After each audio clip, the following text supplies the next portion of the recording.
Welcome, sister friends. Join me and let's create this wreath out of stuff that we have already. I bought the ribbon at Hobby Lobby and made the bow. I do have another bow making video that I'll link down below. This was a grapevine wreath that was given to me by one of our staff members. I ran some old pieces of garland around it, and then last year I had made some pine cone ornaments with just some ribbons and glue and some little branches and things in them, and I put those all the way around it, all going in the same direction. That's important when you're making a wreath for your flowers or the faces of whatever you're going to put on there to all go in the same direction.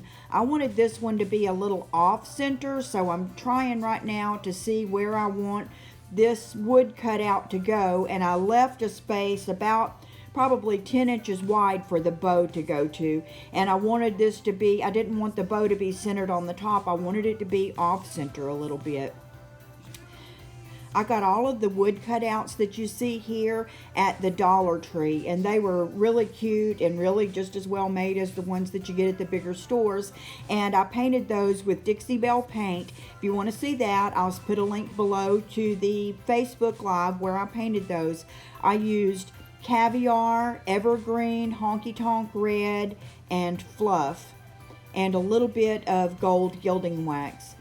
I glued these in with E6000, I believe is the glue that I used, and I went around the edges and just sort of put the three there, each going in the same direction like I did the other elements. I used the Dixie Belle Buffalo Check stencil on the largest, like the center hanging door hanger part that's there in the center, and I think that turned out great with Honky Tonk Red and Caviar, and then I just did hand lettering. I cut out some long tails of the ribbon matching up the similar sizes of the 2.5 inch and the 1.5 inch, and put them together in doubles and used floral wire with them, and I cut them about probably 24-26 inches long, and then gathered them in the center, cut them at a point on the end, and then used the floral wire to connect them to the grapevine wreath, and then just sort of intertwined them through the wreath, again all going in the same direction.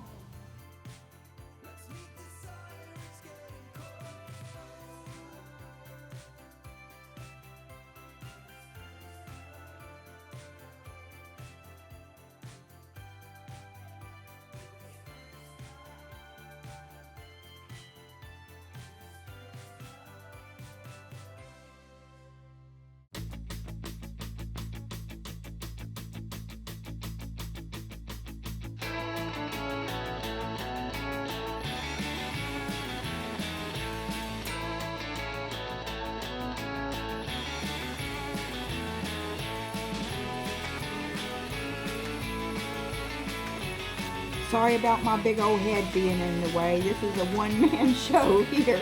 But I just wanted to say that the designs in the ribbon and running those through the other areas of your wreath really does tie it all together.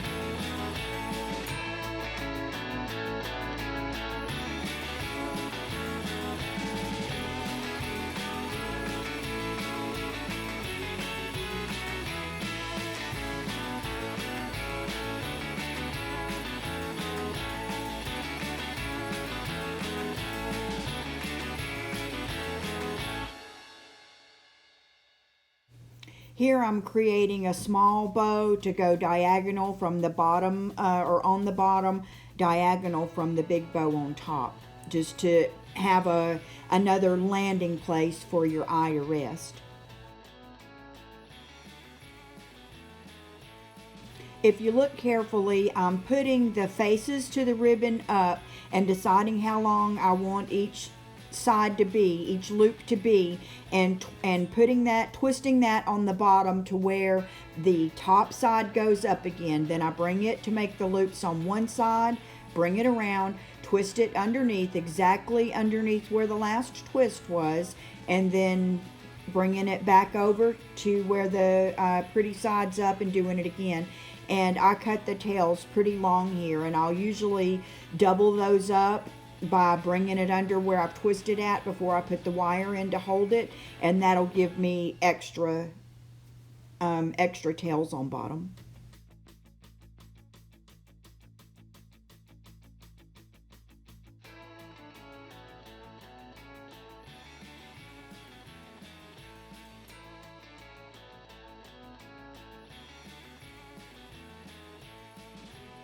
After you bring that floral wire through the loop and bring it underneath where you've twisted everything, you twist that several times to get it tight on there. Then you can cut the loops like I'm doing here to give you the separate tails like I spoke of, and spread it all out, pull in one direction and then the other, one direction and then the other, and this wired ribbon will hold the shape once it's done.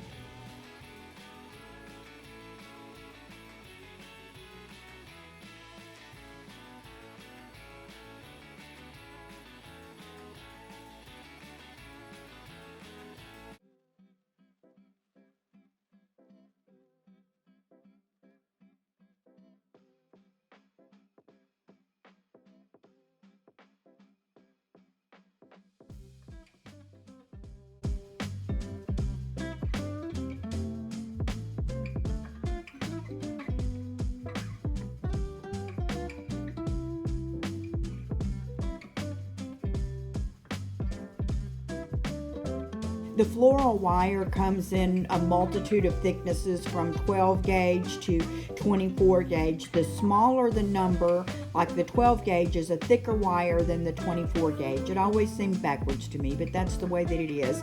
But I only had, I think this was a 20 gauge, so it's a pretty flimsy wire, but I wanted to use what I had. So whenever I twisted that around, it wasn't as sturdy as I wanted it to be, so I used a little bit of the glue in there as well.